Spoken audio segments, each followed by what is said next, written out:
This is the third part in my series on creativity and mindfulness.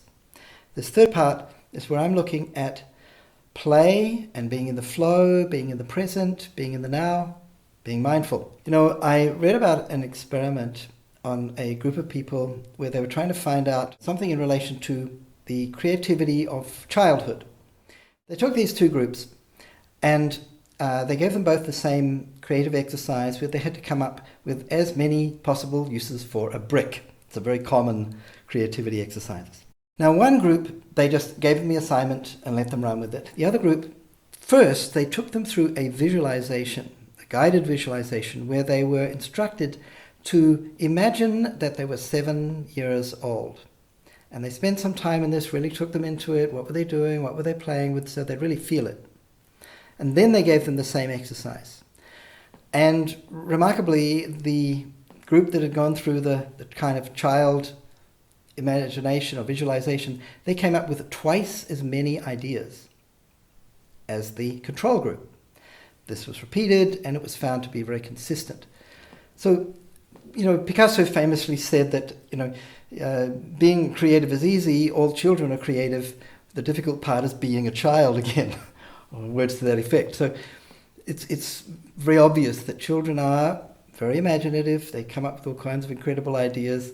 And somehow we lose this as we get older.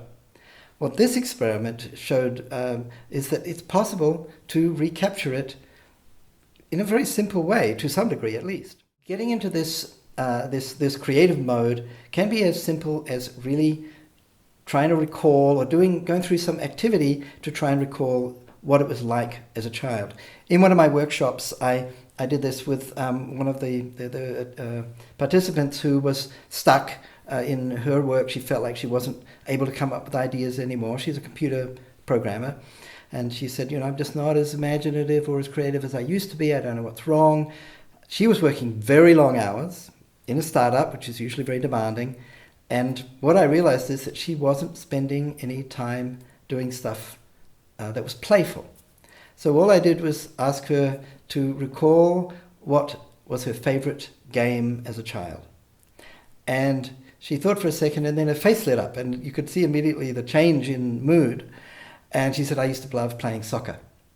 And then the others in the group, they started asking her more, what were your favorite toys, what were your favorite games? And as soon as she got into that, she realized that this was the key. And I told her, look, just thinking about it isn't going to be enough. You really want to break out of this. So you've actually got to go and do this. You need to find some local soccer team and go and play with them on a Saturday and really get back into that. And I'm sure that'll bring that sort of creative flow back for you. So this is a kind of simple way to at least temporarily break through this thing.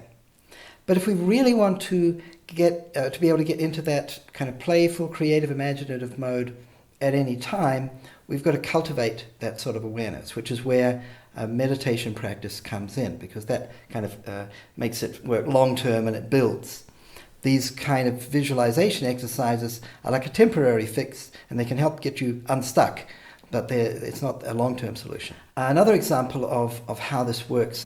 I have a musician friend in New York, Premick Russell Tubbs. He's a dear friend, and he's a brilliant, world-class musician who's played with a lot of the greats, John McLaughlin, Carlos Santana, Herbie Hancock, Whitney Houston.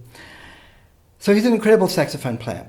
And he recorded an album with a group of musicians, some of them here on the West Coast. So he lives in New York. He flew over to do a concert with them, and it was the first time they'd played together.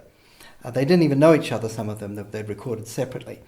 And we had lunch together, and he told me this. He said, we're playing together tomorrow, and we have one rehearsal, and then we're all going to play together. And I was a little curious to see what would happen. And so in the concert, they started playing this really high-class, sort of ambient jazz, but very melodic.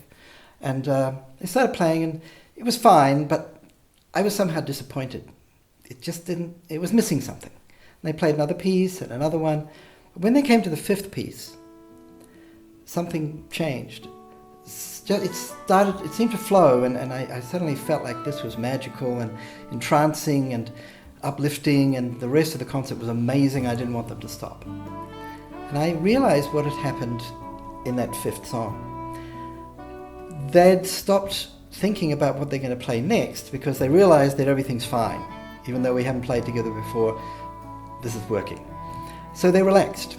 And then they were playing instead of thinking about what they're going to play.